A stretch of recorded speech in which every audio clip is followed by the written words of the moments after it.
Hello, welcome to the Viewpoint. I am Mahmoud Mboj. The Constitution Review Commission on Friday, 15th of November, published the draft of the proposed constitution. And this has generated a flurry of commentary among Gambians on social media and indeed non-Gambians. So to help me today digest some of these talking points, two men who are eminently qualified to do so. I've got with me here Mr. Seni Marina, the journalist, well-known journalist, and he's also the head of media and communications at the Constitution Review Commission. And I'm also joined by another gentleman. Perhaps I wouldn't call him a journalist, but he does a lot of writing. He's written numerous articles on legal and political affairs. He's Mr. Lamin J. Dabo. He's a current legal practitioner. He was also formerly a magistrate in the courts in the Gambia. Welcome to the Viewpoint. Thank you. Yes. Thank you. So, Mr. Marina, first with you. So how long will this review take before it goes back to you? You will have to write the final draft, which will be taken to the President and the National Assembly. How long are we looking at the time frame, you reckon? Thank you very much, Mr. Mboj, for having me here on the Viewpoint. Before I answer your question, I will just give you a background information about the CRC, which is the Constitutional Review Commission, which is mandated by an Act of Parliament 2017 to draft, review and analyze the 1997 Constitution and also come up with a new one. In relation to that, the draft Constitution should also be accompanied with a report in relation to the draft Constitution. So basically, it's our mandate is 18 months, and then we are aging very close to that. But I can proudly tell you that the CRC last week released the much anticipated draft Constitution for public consumption. So we are still within that time frame, to deliver a new constitution to the Gambians. So we are giving Gambians another opportunity. I will call it a golden opportunity for them to critically look at the draft constitution and then, bring their feedbacks, comments and observations that will be incorporated in the final draft that will go to the President, then to the National Assembly. Yes, but what time frame are we looking at? For the time frame for the comment is 1 month. It's 1 month. 1 month on the day of publication. The release was on Friday, the 15th. Yeah. So December 15th, we will close comments for the final draft to be out. But from there, we are also going out to meet the Gambians again. If you remember, when we start the drafting, we went out to solicit views and aspirations of the Gambians that were reflected in the new draft constitution. So the Act empowers us again to go back to them and present the draft constitution to them and explain the new provisions. If there is any comment or suggestion, we'll get them noted and then come back and prepare the But final. we thought the whole idea of publishing this draft was for people to have access to it, to Absolutely. do our own reading, our own review, our own scrutiny of it. So what would be the point of going back out to meet the people? How long would that take? That will take us at least another 2 weeks. You and I have the opportunity because we can access this. We live in the combos here, we can read it, but our brothers and sisters who are in rural Gambia do not have similar access. So we are providing them this opportunity, to meet with them again, explain key provisions in the content of the draft so that they can have a clear understanding of the laws that will govern them. So it's still within our mandate to meet and consult before we put this final product to the President and to the National Assembly. Thank you. Mr. Dabo, given the mandate to you, did they fulfill, did they deliver?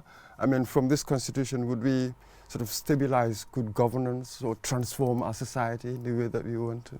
Well, actually, we need to clarify something. Constitution or legal documents in general are not alternatives to good governance. So you can have the documents, beautiful, grand documents that will not give you any good governance unless there is the political will to institute the rule of law and to run your government according to the dictates of the rule of law. So the document itself cannot do that.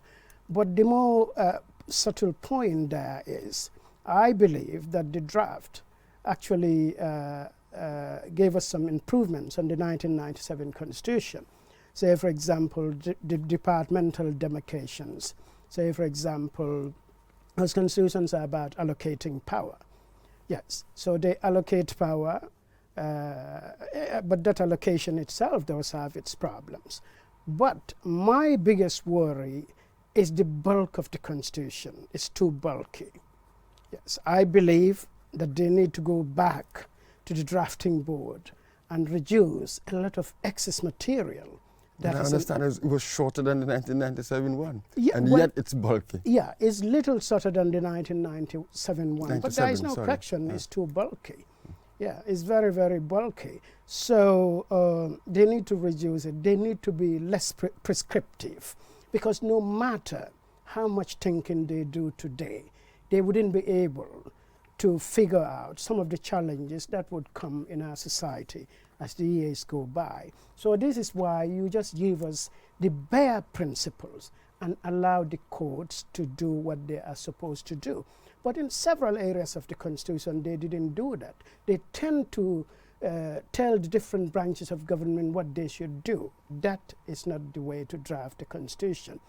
It's a Constitution, but we don't want that kind of Constitution. It needs to be a leaner document. So there are just too many details that shouldn't be in there. Yes, too many details that shouldn't be there. Say, for example, the preamble itself is too long, and I cannot see the overriding value that comes out of that preamble. So they need to go back to the preamble. There is a section there, chapter 3, about values and culture and all that. That entire chapter needs to come out of the Constitution. There is another section there, chapter 4, about leadership and integrity. It needs to come out. Those are not constitutional provisions. They are not principles that ought to be in the Constitution. Okay, I understand that it was an immense problem you had, because you had to go around the country and even internationally, and you got all sorts of recommendations to whittle everything down to a workable constitutional document. Must have been quite a nightmare. Absolutely. I agree with my friend, lawyer Davo, that the Constitution is voluminous, but there is a reason for everything. As you rightly mentioned, we crisscross the entire breadth and length of this country, consulting with Gambians from all walks of life to ensure that we have a document that truly reflects the collective wills and aspirations. And one of the challenges we had is managing the expectations of Gambians, because if we are overwhelmed with information, it's difficult to, satisfy everyone in this. And what we do is that so you prioritize. We prioritize. That is why when you look at the CRC Act, it clearly spelled that accompany the Constitution with a report, because not all issues that have been discussed during our consultation are constitutional in nature. So the report will explain why some of these issues cannot find themselves in the draft constitution.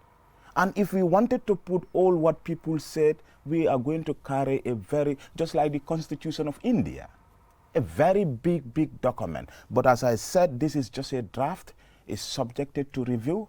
That is why we give people the opportunity to bring in their views and observations. This will help us in producing the final comprehensive report.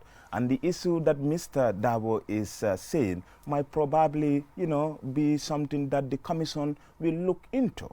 Yes. So Mr. Davo, back to you. Why not these sections on our national values and principles and culture? But why not? They are not constitutional principles. The Constitution allocates power, like I said. It allocates power to the constitutional organs of the state. That is the judiciary, the executive, the National Assembly. Once you have that, you have the basic structure in place. That is how to govern the country. And also, another aspect of the Constitution is the fundamental freedoms. The freedoms. They are very significant. They are very important. So those are there. Those values are there. So we are happy that those are there, even though they need to go through serious internal working. We need to work through the Constitution. But coming back to your point, national values, let us go through, or you can go through at your spare time, and look at that side of the document and tell us whether there is anything there justiciable. We are happy if you give us our fundamental freedoms. We are happy if the National Assembly is functioning properly. We are happy if the presidency, the executive, is functioning properly. And we are happy if the judiciary, the courts are working properly. We are happy with all that. Those are the fundamental constitutional principles. As long as those are there and the fundamental freedoms are also there, we can disagree about the details of those fundamental freedoms, but at least they are in the Constitution. There is no question about that.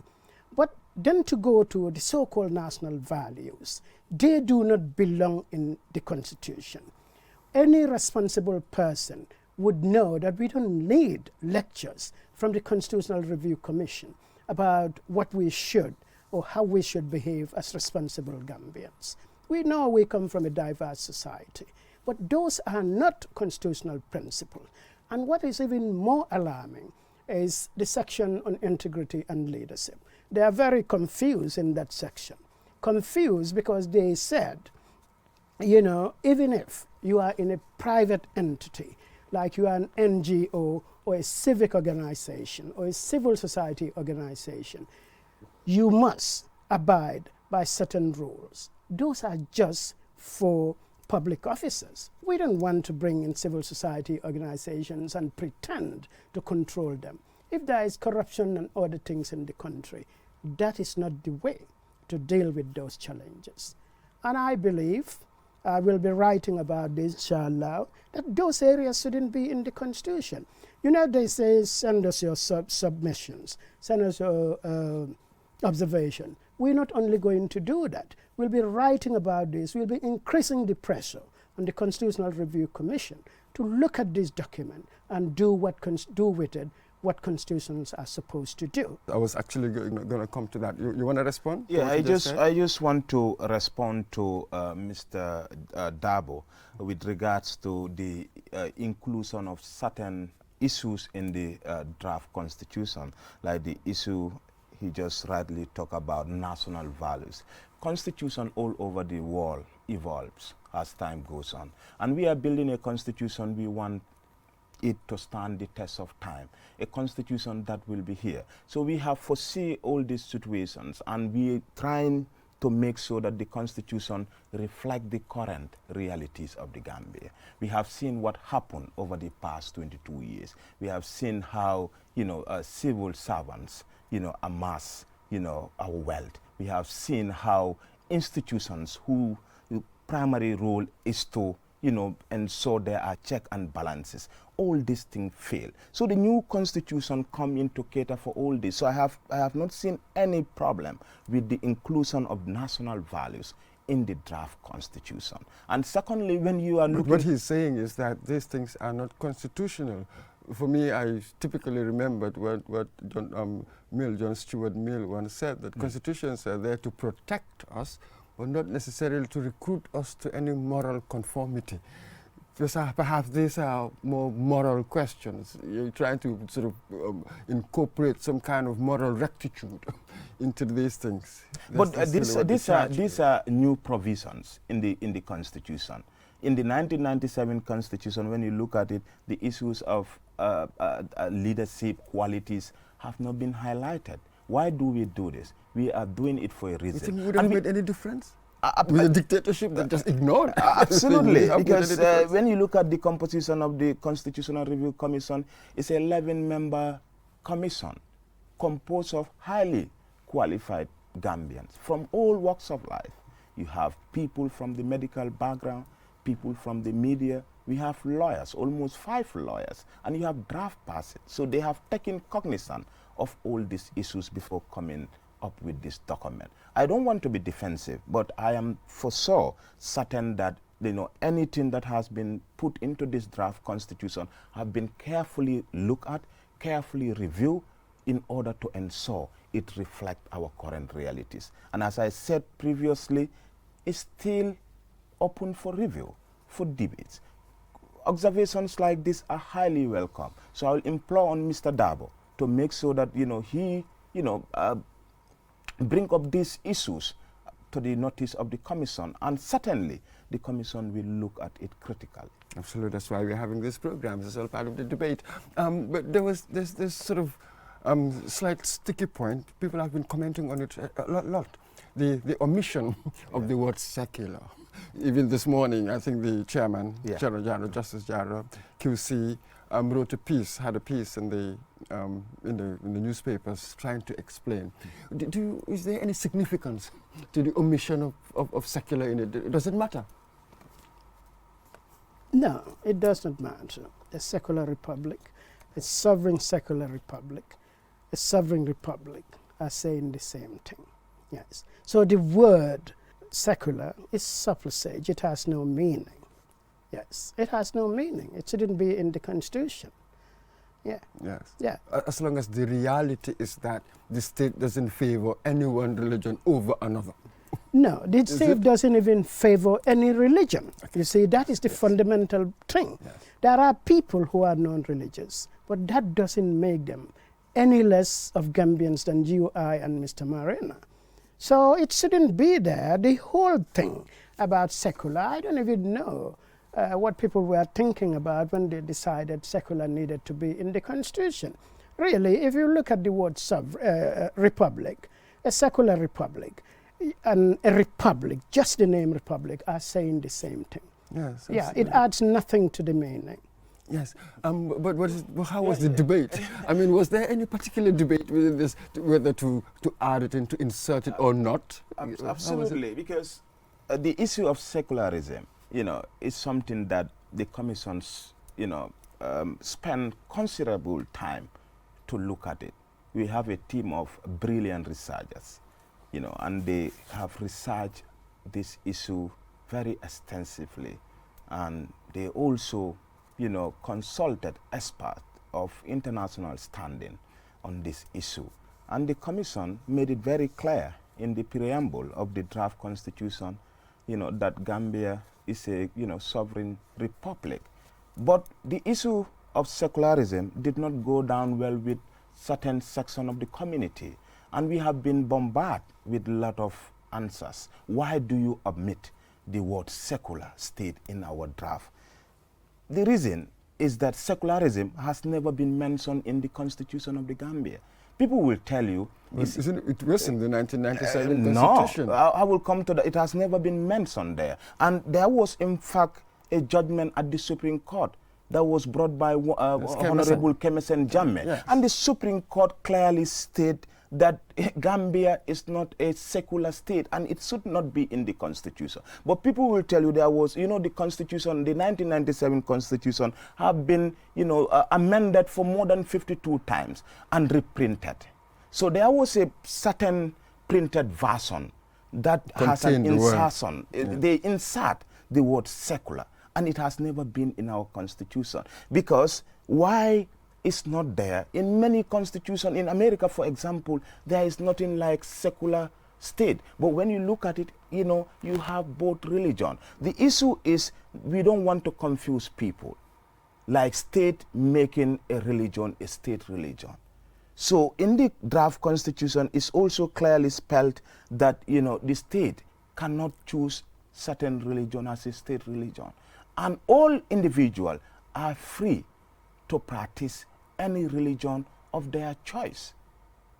And the National Assembly cannot also bring in a law to amend and make Gambia a one-party state and make it, support one religion against the other. So you've got enough provisions in absolutely there to protect religious freedom. So I just want to allay the fear that people are having that, it will make Gambia an Islamic state. No. This is a country, and the drafters of the Constitution are cognizant of the fact that Gambians have been living side by side since immemorial. We have never had religious tension here. Absolutely. And why now? Because of the word secularism. Absolutely, you're right there. Mr. Dawo, for me, questions such as the idea of sovereignty, isn't it? Is it in America the courts or parliament? Where, in our situation, where does sovereignty lie? Well, in our situation, sovereignty lies in the people. There's no question about that because, like I said, the Constitution itself allocates power that belongs to the people, to different segments of the government, of the state, to exercise that power. But at the end of the day, was it not us who terminated the presidency of the former president? It was the people. It was the people who voted. It was not a court. There was no court capable of doing that. There was no National Assembly capable of doing that. But the people were able to do it through the ballot box. So sovereignty lies in the people. Say, for example, in the United States, that was a deliberate design of the American system. Yes, because they know the politicians will quarrel. So you set up the independent court system that would protect the values of the society for everybody. They know that presidents come and go. So you see, in the United States, if a president nominates you to the Supreme Court, subject, of course, to the confirmation of the Senate, you know, at the end of the day, once you are on that court, the president cannot do anything to you. So you can do what you want to advance the freedoms, the values that are significant to America and the American people. And the UK situation has changed recently. I don't know whether you followed the decision of the Supreme Court over the proroguing of Parliament. Yes, the Supreme Court clearly came out and said Boris Johnson couldn't do that. They couldn't prorogue Parliament. And that was that. So the courts are very significant. But an act of Parliament, yes. There's no court that will say that an act of Parliament is unconstitutional. Well, of course, in this country, certainly. Yeah, in this country we can. Yeah. But in Britain, this is the parliamentary sovereignty. Britain Parliament is sovereign, yes. Isn't it? But whereas over here, is it a mixture of two? Because here as well, for instance, when we talk about the human rights element, really, I love the first line where it said that our rights, our human rights, are not granted to us by the state. Exactly. Here it seems as if the courts, that's the boss. Because if a state, should the National Assembly pass any act, that is, you know, that violates our human rights, the courts will say, nope, go back. So that almost giving the sort of like an American system there, the sovereignty there is with the courts. But that is the way public power should be demarcated. Okay. In fact, that is the way it is demarcated. That is why we have these three branches of government. Those are I accept that of the three branches, the tendency is for the state, the executive, to be more powerful than the rest. But when push comes to shove, at the end of the day, really, it is the courts. In a properly functioning democracy, it is the states that would, at the end of the day, say this can be done and this cannot be done, and that is good. That is very, very important. If the courts are doing their job, especially the highest courts in the land, in this case the Supreme Court, if they have the courage to ensure that the values of democracy, that the values of the rule of law are properly protected, then we have nothing to fear. It's not that sovereignty lies in them. It is the allocated power that was given to them to ensure that the state is properly governed. Yes, because what brought this to mind was listening to Jonathan Sumption giving this year's Wreath lectures on law and politics. The idea was that you've got too many lawyers. It was like what de Tocqueville discovered when he went to America in the 1830s. There were too many lawyers around issues of constitutions. But again, it's the decline of politics. There were times when people will discuss, agree, come to a consensus. Now we go straight to the courts. So they're trying to make a distinction between legal constitutions and political ones. Yes, so one was wondering where where we might chat our way in this. Actually, those are discussions that can be very enlightening. But if you come to the practicality of it, the courts sometimes have to step in because the political leadership of the country abdicated its responsibility. Take, for example, the case of the United States. in 1896, Plessy and Vacusin. That decision by the Supreme Court, really, but of course it was part of the political establishment, part of the conversations that were going on in the political establishment, decided that you can separate black and white children. There is no harm to it. You know, the Supreme Court made a wrong decision in that case, but of course it rectified it 60 years later in Brown and Board of Education.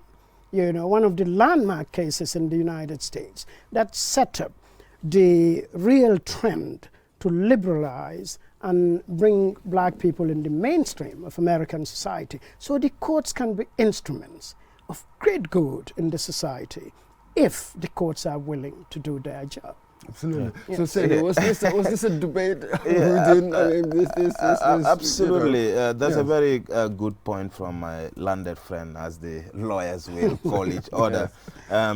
When you look at, I'm now bringing you at the home front, because we're talking about the U.S. Constitution, which many countries look up to because it's a very progressive constitution, a constitution for more than 250 years without a single amendment.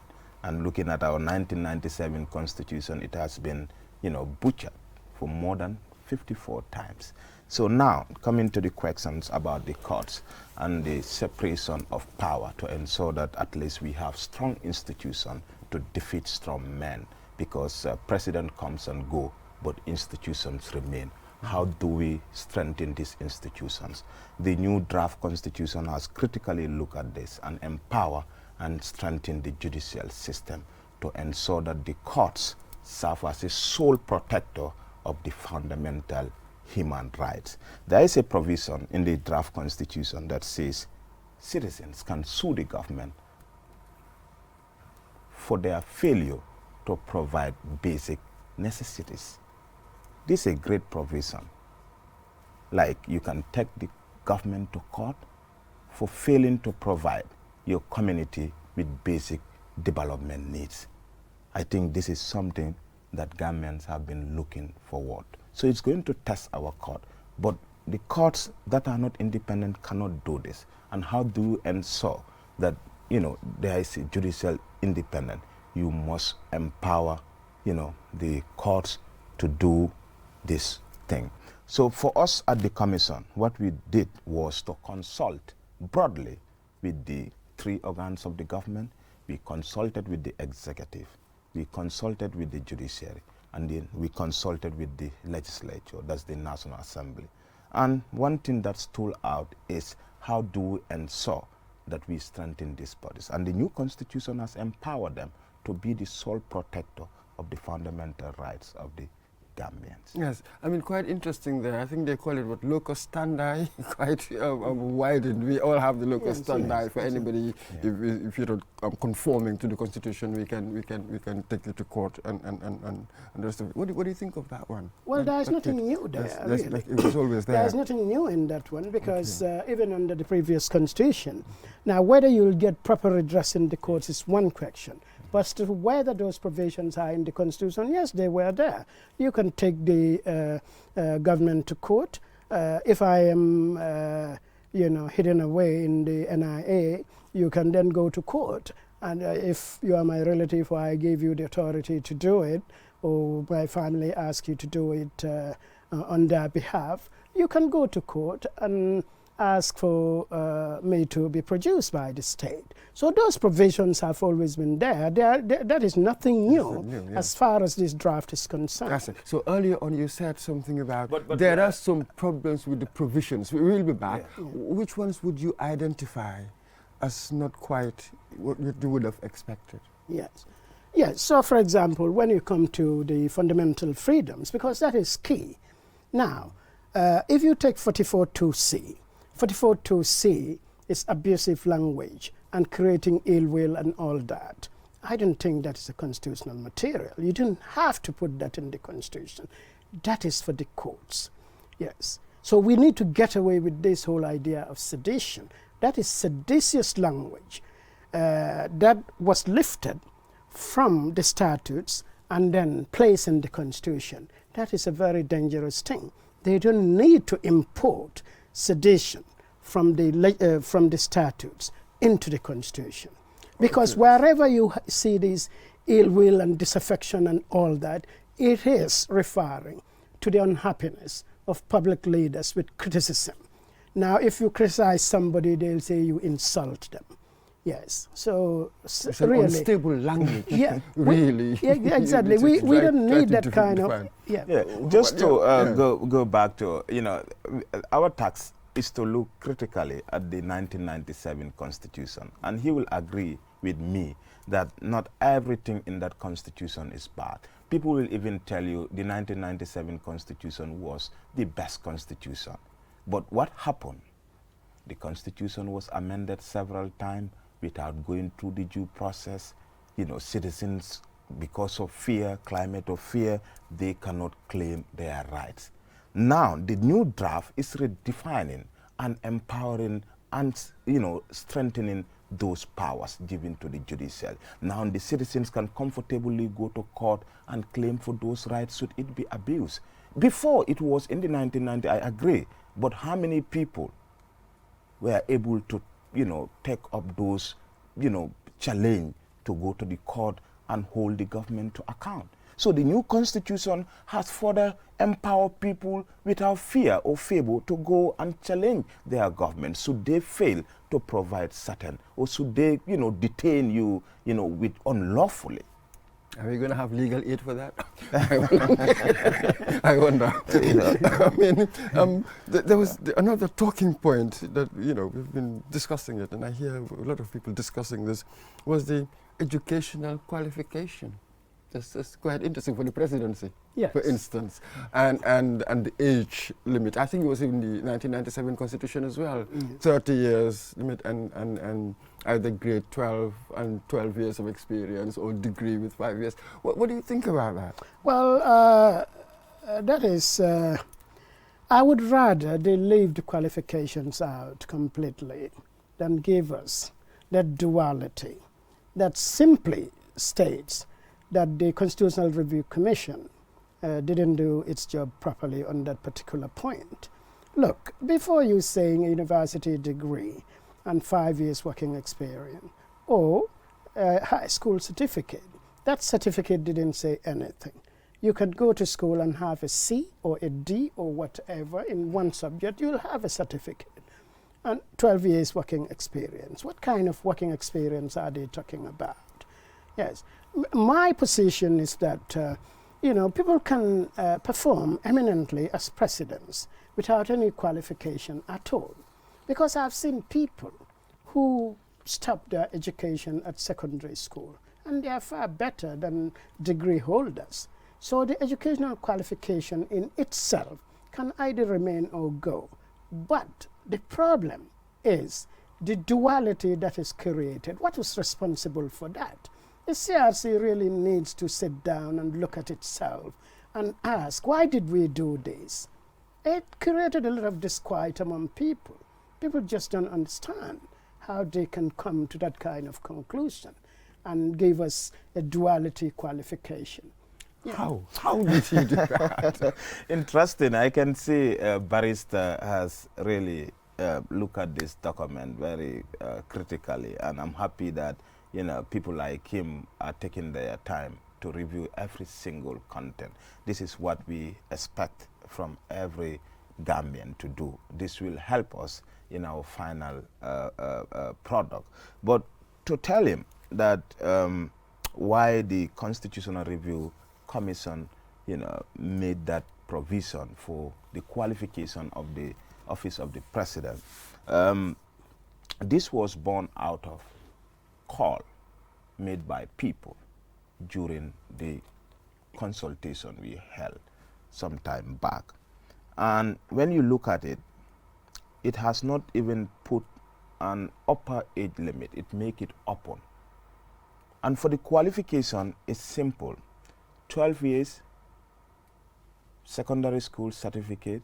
He's asking, 12 years experience, what do you mean? Is it vague?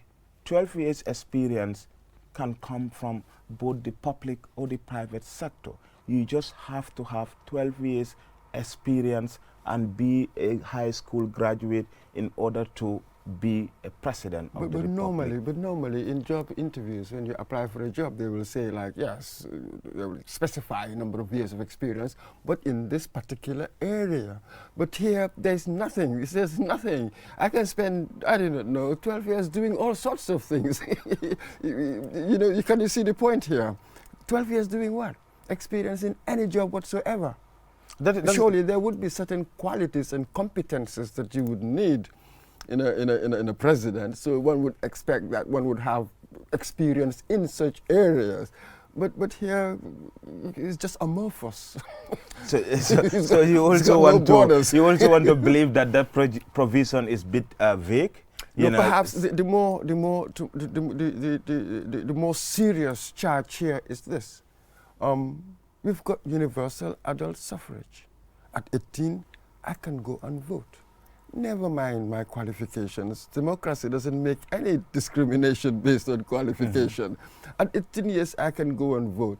Why shouldn't that be the basis for me to be voted into power as well at 18? The market will decide whether people will vote for me or not. That is really their problem. Mr. Mboj, the office of the president is not any other office. People will decide. It's the highest office of the land. But people will decide that. That's democracy. Anyone occupying that highest office of the land must be someone of a very high standard. That's subjective. I mean, we all have our own standards of what is high standard or low standard. But the market will decide. Absolutely. Democratic politics is a marketplace. It's born out of what people want to see in the draft constitution. None of the 11 commissioners in this constitutional review commission brought in their ideas. All the ideas. That is why during the process, it's clearly said, never lead the process, you just need to facilitate. We solicit opinions from Gambians. We solicit opinion from, organizations. And at the end of the day, the general feeling among Gambians is that, a person, from grade 12 should be able to be a president of the republic, and then 12 years standing, experience. Well, Mr. Mboj, I think what you need to do really is invite some people from Gunjur, Katong, and people like my parents and the like, and ask them, what they told the commissioners should be included in this constitution. Look, yes, we know they went around the country, we know consultation, but this is a vital document. The constitution is a very tricky document. I don't expect my parents to understand anything serious other than probably the two terms limit. If you explain that to them, they'll probably understand that. But other than that, I don't see anything in this constitution that they can really, at the intellectual level, deal with. Because this is a document in a language they don't speak. Our constitution has a language, and that is the English language. Now, he said they are going to, for another consultation. So how are they going to do this? If you are going to Gunjur, will you send 1,000 drafts there so that people can explain it to others? You go with your draft, and you said we've come to consult you. I mean, how are you going to read it to them to get their reactions? I will help you in that aspect. The objective of this draft is for people to know the content. Because if you don't know the content of this document, you will not be able to make informed decision or choices. So the commissioners, who are also very fluent in these local languages, will explain the provisions in this constitution to Gambians during this public consultation. So, and secondly, we have had, local language experts working with us during the entire process. When we were soliciting their opinions, we drafted what we call issues document. This is questions, more than 350 questions of 45 pages. And we endeavor to explain all these questions to Gambians in order for them to know what they want to see in the new draft constitution. So I disagree with my friend, Mr. Dabo, that, people will not be able to understand what is in this draft. That's our responsibility. We are going to make it to help them to understand the content, and we have been doing this, and this will also help us to know our next step in the finalization of the new constitution. So for me, you know, the issue of simplifying the language in the draft constitution is already there. When you look at the 1997 constitution, it's not as simple as this. And our objective is to ensure that this document is even translated into other local languages so that people can, you know, understand what is in the constitution, because people have taken ownership of this review process. If they don't like the constitutional building process, which are highly political, they will not even participate in the review process. But I can tell you, unprecedented, you know, the 1997 constitution was drafted, you know, by people who didn't bother to go and meet Gambians to consult with them. We went out to consult with them because we are working on a document that is for Gambians. So you cannot work on a document for Gambians and you don't consult with Gambians. What are you going to have at the end of the day? But the thing is, of course you would consult, but you know that you will have so many contradictory things. Absolutely. In the end, you're going to have to make your own judgment. That is the thing. So maybe this is where he's coming in, that the judgment you made, because it's not simply about what we want, because we have another obligation. There are global standards, global norms. You have all these international instruments, you know, that influence and all these instruments have been carefully reviewed and looked by the commission. Look, we even had international consultants who came in to add their input to the draft constitution. One of them is called Justice Mutinga, former Chief Justice of Kenya during the post-electoral crisis. He was in this country as a guest of the CRC. Professor Fiajo, the former chairman of the Ghana Constitutional Commission, was also here. We doing this to ensure that, you know, our constitution is the best in this in the sub-region and the world at large. So I believe that constitution building process is a very complex issue. And at CRC, we are fully aware of these challenges. That is why we put a lot of hard work. Imagine drafting a constitution and given an 18-month mandate, and you were able to produce a draft before the end of your mandate. That's a huge task. And, you know, I can proudly tell you that the commissioners have invested a lot of time and hard work to ensure we have a document that reflects Gambian. Want to respond to that? Yeah, but a lot of the, you know, several parts of the constitution were lifted. He was talking about, you know, an expert from Kenya, you know. So do you bring an expert in to draft just a mere constitution? And, you know, several parts of the constitution were lifted from the Kenyan constitution. I don't call that expertise. But Mr. Mbowe, there is a drafting flaw in the constitution, a very serious one. And I will tell him so that they can go and revisit that. For example, you know, a dual national like myself cannot be president of this country. But they assume National Assembly members are now excluded from that restriction. So you can be a National Assembly member. But it's possible now for a National Assembly member to be Speaker of the National Assembly, since you are going to come from the elected members. It is also possible for the Chief Justice of the Gambia to have dual nationality. Now, they said a dual national like me cannot run for president, but the Chief Justice can act as president. The Speaker can act as president.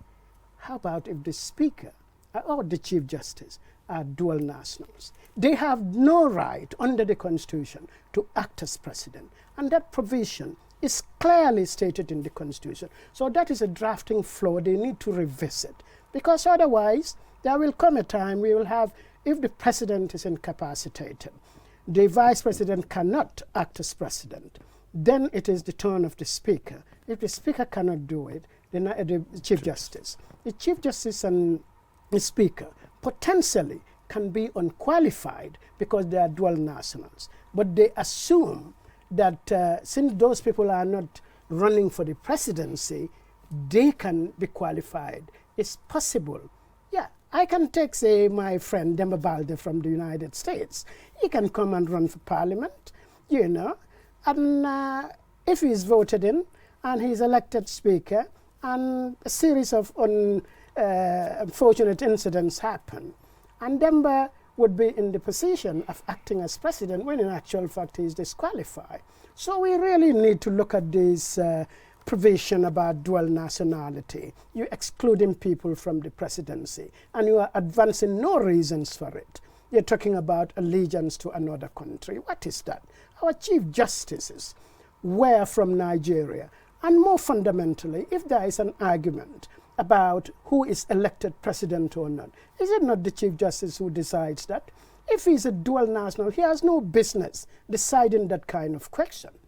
Yes. Mr. Marina, I know that you're a lawyer, but would you want to wait?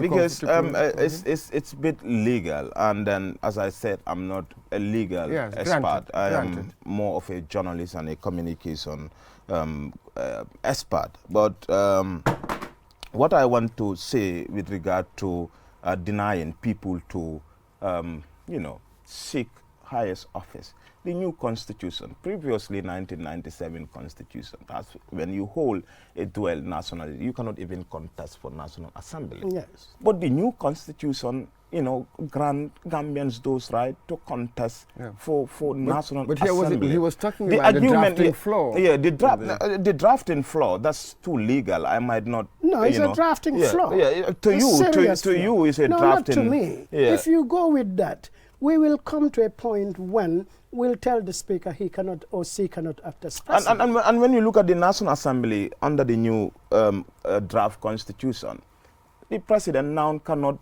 bring in nominated National Assembly members. So the entire House will be elected. So I disagree with him that in the absence of that, somebody, a dual national, can be a president. No, because all the elected, that's an interesting point. Yeah, all the 58 will now be elected. No more nominated National Assembly. We don't have that much time, but I would have even gone into that. Yeah. I'm not necessarily sure whether having an all-elected National Assembly is necessarily part of will be good for us. It's prudent in many ways, because I remember people used to make the argument in Britain, for instance, that there are certain people highly experienced, brilliant. They will contribute so much to our laws and how we make legislation, but they don't want to get into the hustle and bustle and grind of politics.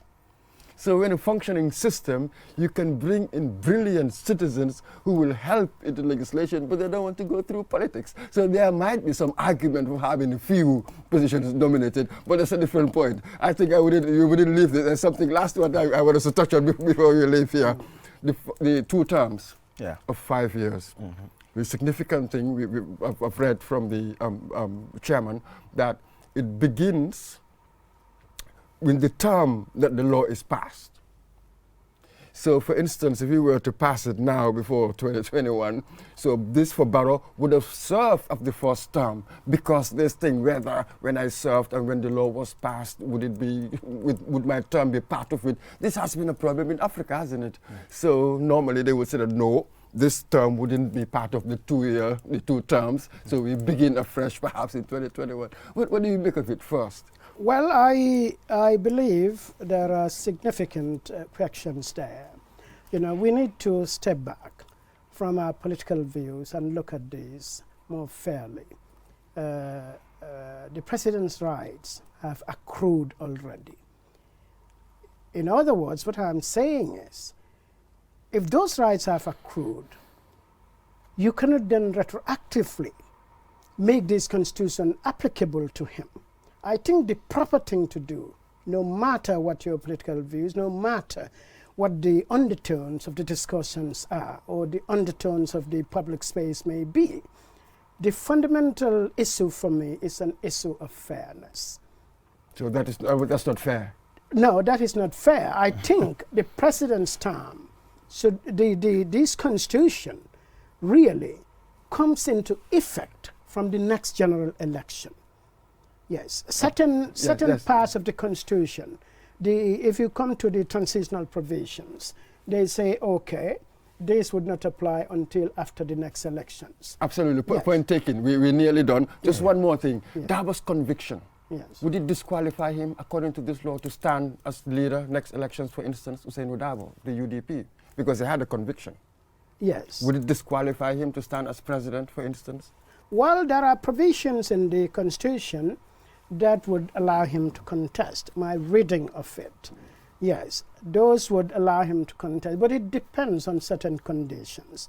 Would those conditions be fulfilled? You know, I don't know whether those convictions would be fulfilled. So, but as things are, he can contest presidential elections.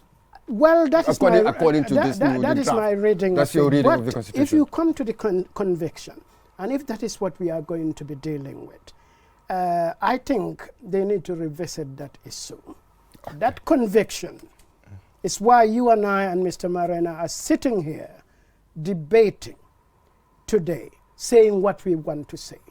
Those convictions, the likes of Kwame Nkrumah, other leaders, they came from prison. But they went to the Supreme Court, but the Supreme Court wouldn't well, they said the conviction remains. What I am saying is, the national conversation, the values should be more than that. These people made it possible for the dispensation we are in right now to happen. Thank you very much. We've come to the end of the program. Just a last word. Last word. 5 seconds. 5 seconds. Okay. Please. It's an opportunity for Gambians to seriously scrutinize the draft document and come up with their feedbacks, comments, and observations, so that at the end of the day we can have a document that we will all be proud of. Consultations will be held, and then we urge Gambians to give us their best. Thank you very much, Mr. Sini Marena of the Constitutional Review Commission, and thank you very much, Mr. Lamin J. Dabo, legal practitioner and writes a lot about law and politics, and thank you very much for being on the Viewpoint today. And of course, thank you very much to our listeners. I hope that we had some enlightening interchanges here, and hope to see you next time. Goodbye.